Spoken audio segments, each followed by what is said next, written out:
Iowa, known as a Hawkeye state named after the famed chief Blackhawk, leader of the Sauk tribe.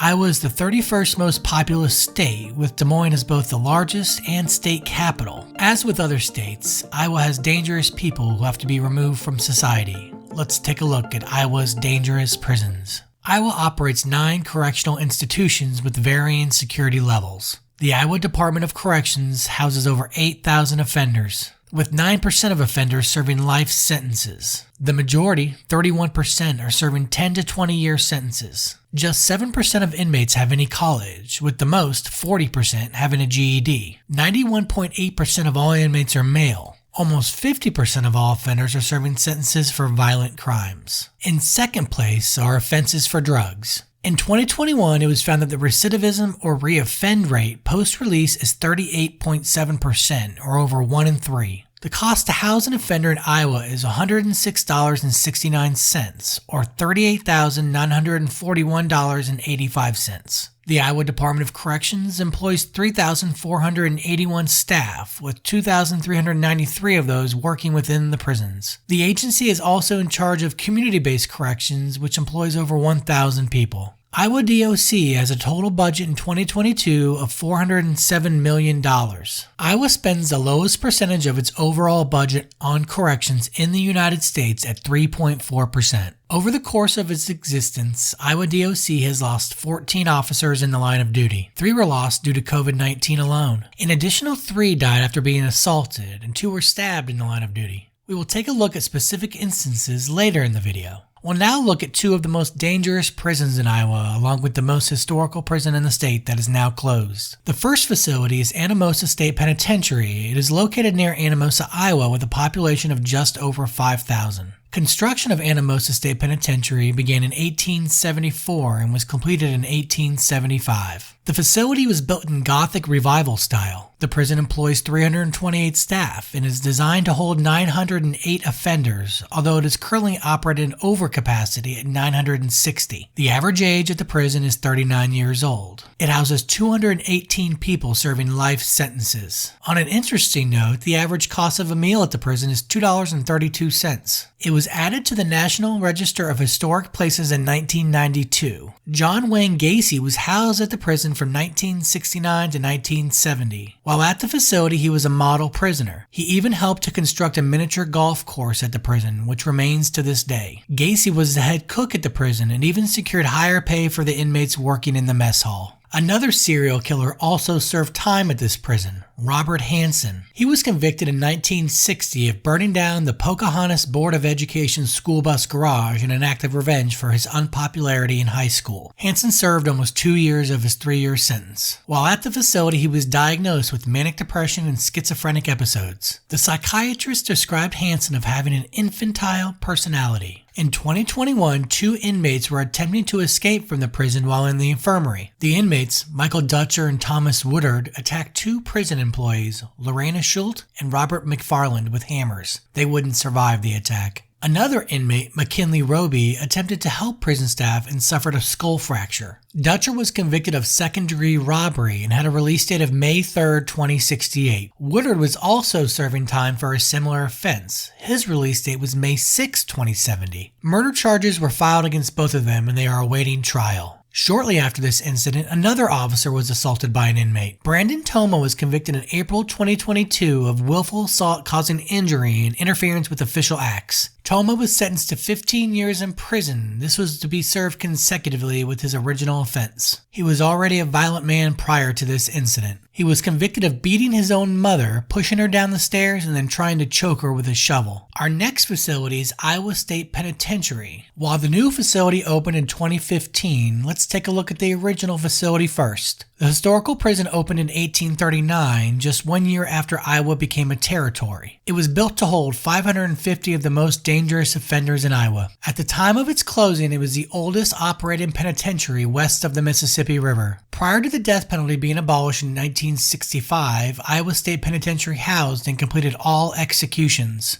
The last execution took place in 1963. Mr. Feger was actually a federal inmate, but due to USP Leavenworth not being set up for executions, Iowa State Penitentiary was called upon to complete the task. Feger was convicted of murder after kidnapping a doctor and transporting him across state lines before murdering him. It was thought that he was after his medication that he carried on him. Feger was executed by hanging at the prison on March 15, 1963. He would be the last federal inmate to be executed until Timothy McVeigh in 2001. In 1981, a major riot would occur at the facility. Hostages would be taken and the 15 inmates involved would make demands. A forklift from the prison industries was even used during the riot. Offenders attempted to break out the inmates from the segregation unit where several high-level gang members were being housed. They were unsuccessful and the governor eventually decided ordering assault teams to take the prison back. The teams quickly quelled the riot. It was estimated that more than $1 million of property damage was done. A major escape occurred at the facility in 2005, the first since 1979.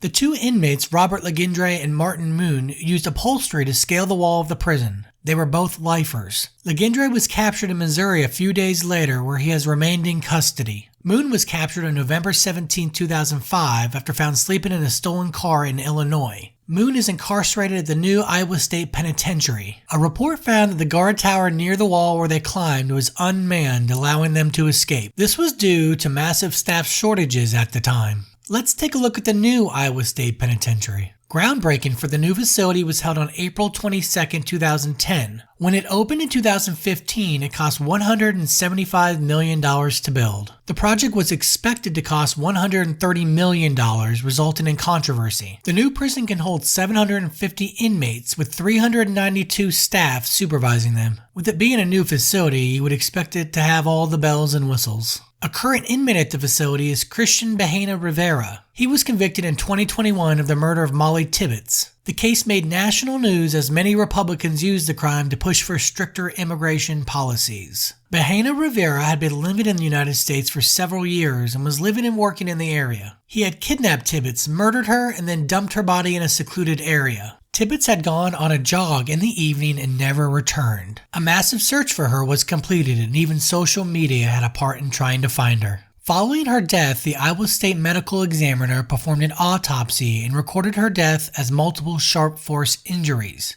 The killing was brutal and Bahena Rivera will never be released from this facility. We have now taken a look at the most dangerous prisons in Iowa, with their 2 maximum security institutions along with their historical state penitentiary. Let me know in the comments your thoughts on the Iowa prison system. If you enjoy this content, like and subscribe. As always, see you next time.